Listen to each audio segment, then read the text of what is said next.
Welcome to our channel. Today we how to transfer a domain with GoDaddy, quick tutorial step by step clearly. To begin, open your web browser and navigate to GoDaddy's website. Log into your GoDaddy account with your username and password. Once logged in, click on your name at the top right corner of the page. From the drop-down menu, select My Products. Scroll down to the Domains section. Locate the domain you want to transfer and click on Manage. In the domain settings, find the option. If it is locked, click on the toggle to unlock it.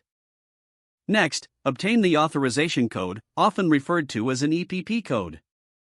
This code can usually be found in the same section or sent to your registered email. Once you have the EPP code, copy it for later use. Now, visit the registrar you are transferring your domain to. Start the transfer process on that registrar's website. Enter your domain name when prompted. Input the authorization code you copied from GoDaddy.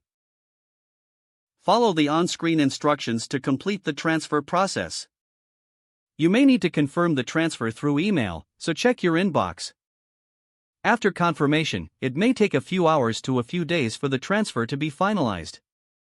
Once completed, you will receive a notification from both GoDaddy and your new registrar. If the page does not load, refresh the browser or try again in a private or incognito window. Make sure you are using the correct email address, then retype it carefully to avoid small typos. If your password is not accepted, use the reset option and create a new strong password you can remember. Check your spam folder for verification or security emails, then complete any requested confirmation. Enable two-factor authentication if available to improve account security and reduce unauthorized. After signing in, review your profile details so your contact information and settings are accurate and current. If you see an error message, note it down and try again after restarting your device and internet connection. Log out when you finish, especially on shared devices, to keep your account and payment information secure. If the page does not load, refresh the browser or try again in a private or incognito window. Make sure you are using the correct email address, then retype it carefully to avoid small typos.